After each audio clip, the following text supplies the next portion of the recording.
abilities to ensure collective defense. And today, within hours of Russia's unleashing its assault, NATO came together and authorized and activated an activation of response plans. This will enable NATO's high readiness forces to deploy and when and where they are needed to protect our NATO allies on the eastern boundaries of Europe. And now I'm authorizing additional U.S. force capabilities to deploy to Germany as part of NATO's response, including some of the U.S.-based forces that the Department of Defense placed on standby weeks ago. I've also spoken with Defense Secretary Austin and Chairman of the Joint Chiefs, General Milley, about preparations for additional moves should they become necessary to protect our NATO allies and support the greatest military alliance in the history of the world, NATO.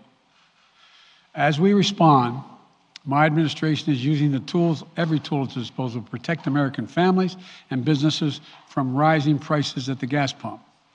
You know, we're taking active steps to bring down the cost, and American oil and gas companies should not exploit this moment to hike their prices to raise profits. You know, in our sanctions package, we specifically designed to allow energy payments to continue. We are closely monitoring energy supplies for any disruption. We've been coordinating with major oil-producing and consuming countries toward our common interest to secure global energy supplies. We are actively working with countries around the world to elevate collective release from the strategic petroleum reserves of major energy-consuming countries. And the United States will release additional barrels of oil as conditions warrant. I know this is hard and that Americans are already hurting. I will do everything in my power to limit the pain the American people are feeling at the gas pump. This is critical to me. But this aggression cannot go unanswered. If it did, the consequences for America would be much worse. America stands up to bullies. We stand up for freedom. This is who we are. Let me also repeat the warning I made last week. If Russia pursues cyber attacks against our companies, our critical infrastructure, we are prepared to respond. For months, we've been working closely with the private sector to harden their cyber defenses, sharpen our ability to respond to Russian cyber attacks as well. I spoke last night to President Zelensky of Ukraine, and I assured him that the United States, together with our allies and partners in Europe, will support the Ukrainian people as they defend their country. We'll provide humanitarian relief to ease their suffering. And in the early days of this conflict, Russia propaganda outlets will keep trying to hide the truth and claim success for its military operation against a made-up threat. But history has shown, time and again, how swift gains in territory eventually give way to grinding occupations, acts of mass civil disobedience, and strategic dead ends. The next few weeks and months will be hard on the people of Ukraine. Putin has unleashed a great pain on them, but the Ukrainian people have known 30 years of independence. They have repeatedly shown that they will not tolerate anyone who tries to take their country backwards.